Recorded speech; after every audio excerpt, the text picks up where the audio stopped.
চলুন প্রথমে আমরা দেখে নিই আমরা যদি একটা HTML এ ইমেল সিগনেচার তৈরি করি তাহলে আমরা কি কি সুবিধা পাবো। তো আমি একটা ইমেল আমার একটা ইমেল থেকে অন্য একটা ইমেল সেন্ড করেছি। তো এখানে ওই আমার আগের ইমেলে সো একটা ইমেল টেমপ্লেট তৈরি করেছি ইমেল সিগনেচার। তো এখন দেখেন এখানে আমি কি কি সুবিধা পাচ্ছি। সাপোজ আমি একজন ছোটখাটো বিজনেসম্যান, আমি একটা কোম্পানিকে প্রপোজাল দিয়েছি তাদের সাথে কাজ করার জন্য।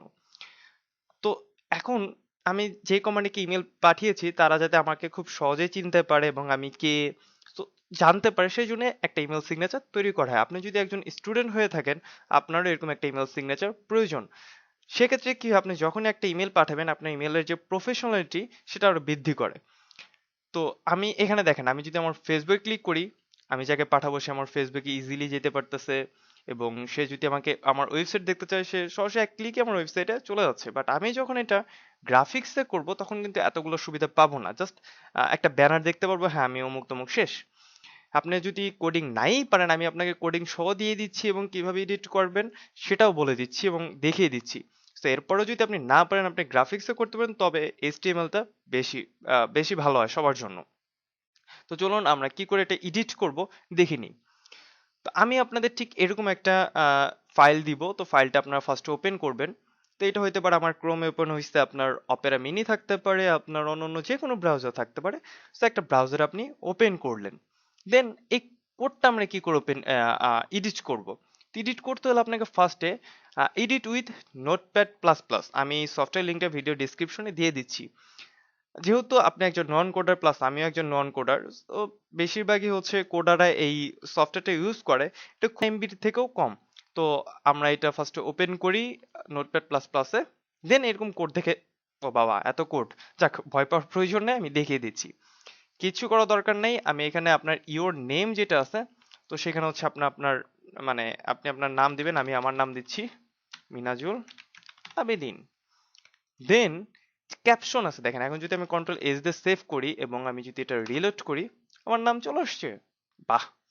সো এরপর আমি ক্যাপশন দিচ্ছি হচ্ছে youtuber, youtuber and control S দিলাম। এখন যদি আমি রিলোড করি ইউটিউবার চলে আসছে।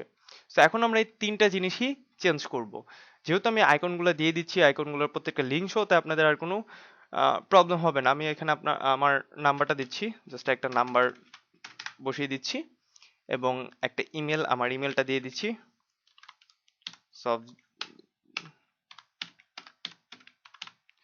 softzoon.com। এরপরে কন্ট্রোল এস যদি আমি ক্লিক করি, রিলোড দিচ্ছি। সফটজোন আই এম সরি আমি হচ্ছে ইমেলের জায়গায় ভুল করে হচ্ছে আমার ইয়াটা দিয়ে দিয়েছি। তো softzoon@gmail.com, দেন আমার ওয়েবসাইট softzoon.com। এখন যদি কন্ট্রোল এস ক্লিক করি আর এখানে রিলোড করি, বুম, আমার ইমেল সবকিছু চলে আসছে। এরপরে চেঞ্জ করব আমরা এই যে সোশ্যাল আইকন যেটা আছে এটা লিঙ্ক গুলা। তো যেহেতু আমার লিঙ্ক দিয়ে আছে আপনারা কি করবেন দেখেন, একটু নিচে গেলে ফার্স্টে যে facebook.com/মিনাজুল আবেদিন, সেম এই লিঙ্কটা আপনারা কি করবেন, আপনাদের ফেসবুক ওপেন করবেন, আপনার প্রোফাইল লিঙ্কটা এখানে এটা কেটে পেস্ট করে দিবেন। সেম এরকম দেখেন, এরপরে আছে হচ্ছে লিঙ্কডইন। লিঙ্কডইন যদি আপনাদের না থাকে আপনারা কি করবেন, এ থেকে এ পর্যন্ত জাস্ট ব্যাক স্পেস চাপ দিবেন, কন্ট্রোল এস। তো এখন যদি আমরা ওপেন করি, বুম, আমার লিঙ্কডইন নেই।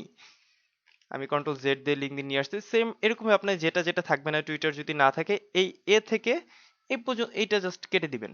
আমি যদি এটা কেটে দেই ব্যাক স্পেস দিয়ে এবং কন্ট্রোল এস দেই, দেখি আছে কিনা, নেই, বুম, টুইটার চলে গেছে।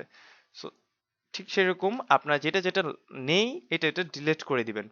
তো এরকম আপনার ইউটিউব নাও থাকতে পারে, সো ইউটিউব না থাকলে এখান থেকে এই ফাইলটা কেটে দিবেন, ইউটিউব চলে যাবে।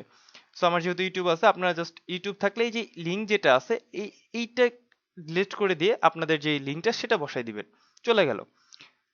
সো এরপর আসি ছবি। এই ছবিটা আমরা কি করে চেঞ্জ করব। তো ছবি চেঞ্জ করার জন্য দেখি আমরা কি করতে পারি। আমরা এখানে যাই, তো আমার ছবিটা কই আছে,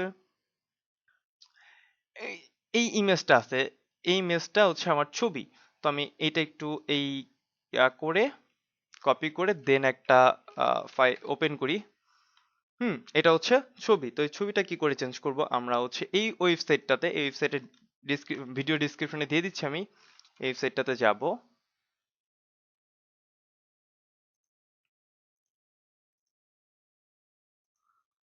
তারপর হচ্ছে যেহেতু আমার লগ ইন করা আছে, আপনার ওয়েবসাইটে একটা লগ ইন করে নেবেন। লগ ইন করার পর আপনার এরকম একটা ইন্টারফেস দেখবেন। এখানে আপনারা জাস্ট আপনাদের ছবি যেটা আছে এটা আপলোড করবেন।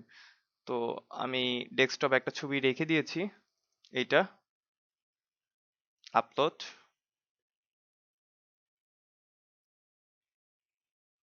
কিছুটা সময় নিচ্ছে।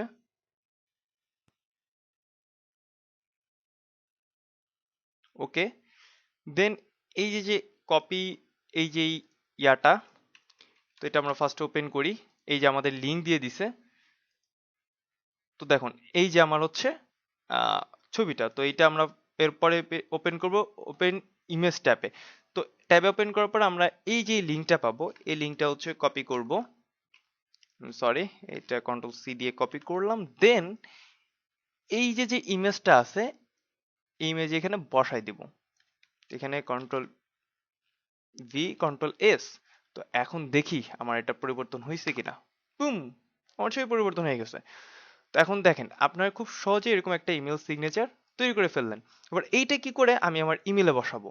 তো এর জন্য আমি আমার এই ইমেলটা ইউজ করবো। এরপর এখান থেকে সরি, হ্যাঁ, সি অল সেটিং এ চলে আসবো। সি অল সেটিং এ যাওয়ার পরে আপনি দেখেন এই যে এইখানে আমার ইমেল সিগনেচার থাকবে। এই যে সিগনেচার আপনার ঠিক এরকমই থাকবে। তো আপনার যে ক্রিয়েট নিউতে ক্লিক করবেন, একটা নেম দিবেন। আমি এখানে জাস্ট মাই নেম দিলাম, ক্রিয়েট। দেন এইখানে এই যে যে আমরা ইমেল সিগনেচার তৈরি করবো, এটা পুরোটা হচ্ছে সিলেক্ট করব, দেন কপি করব, দেন এখানে যে জাস্ট পেস্ট করে দিলাম। এরপরে নিচে এসে সেভ। দেখুন এখন যদি আমি ওপেন করি,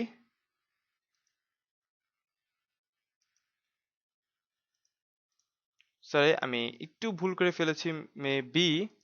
একটু আবার একটু দেখি যে প্রবলেমটা কোথায় হয়েছে।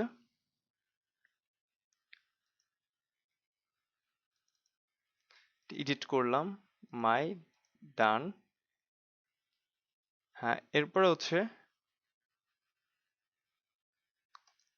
এইখান থেকে, এই যে সরি, এই যে এখান থেকে মাই সিগনেচার, মাই সিগনেচার দিয়ে সেভ দিয়ে দিলাম। So, এখন যদি আমি ইমেলে ক্লিক করি, চলে আসছে, বুম। তো দেখে নিলেন কি করে ইজিলি আপনি একটা ইমেল সিগনেচার তৈরি করতে পারেন। আশা করি আপনাদের অনেক হেল্পফুল হবে। তারপরেও যদি কোনো কোশ্চেন থাকে, ভিডিও ডিসক্রিপশনে আমার ফেসবুক পেজ, আমার প্রোফাইল সবকিছু দিয়ে আছে, আমার সাথে যোগাযোগ করতে পারেন। প্লাস ভিডিও কমেন্টেও কমেন্ট করতে পারেন, আমি অ্যান্সার দেওয়ার চেষ্টা করব। ধন্যবাদ।